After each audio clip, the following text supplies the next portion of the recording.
I think I learned that New Hampshire had a drug czar sometime last week. I've never met with the drug czar. No.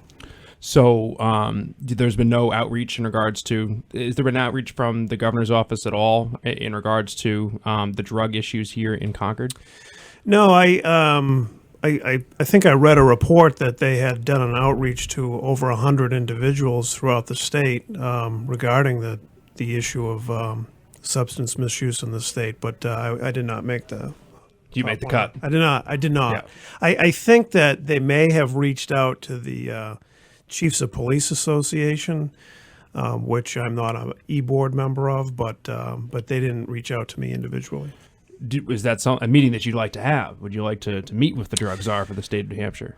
Well, I think that it would have been important. I think that, the larger municipalities in the state, especially Nashua, Manchester, Concord, Portsmouth, Keene, that really have been in the news a lot over the past year and a half with, overdose cases and heroin problems within their communities. I thought it would be important to reach out to, those communities.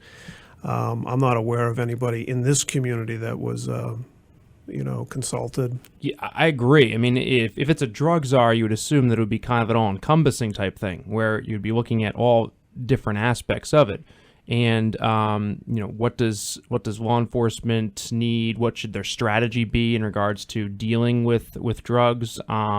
You'd think it would be kind of the drug czar would be an individual who would form a multifaceted approach to dealing with the issue in a comprehensive fashion. Whether it's education at the youth level and being more effective in educating about drugs, whether it's the aspects of recovery, as you mentioned before, and as we've talked about before, and State Senator Dan Feld has talked about before, there's that gap from where a individual, overdoses, they're at the hospital, they get arrested, and they want to make that next step. They're at ground zero, and they want to quit using drugs, and then they find themselves back in the same environment they were before, and everything continues. There's not that safety net to fall into after you're in the emergency room or after you're arrested. I think that's probably the most significant part of the issue right now, and I'm interested to hear your take on that, is actually the recovery and treatment aspect of it,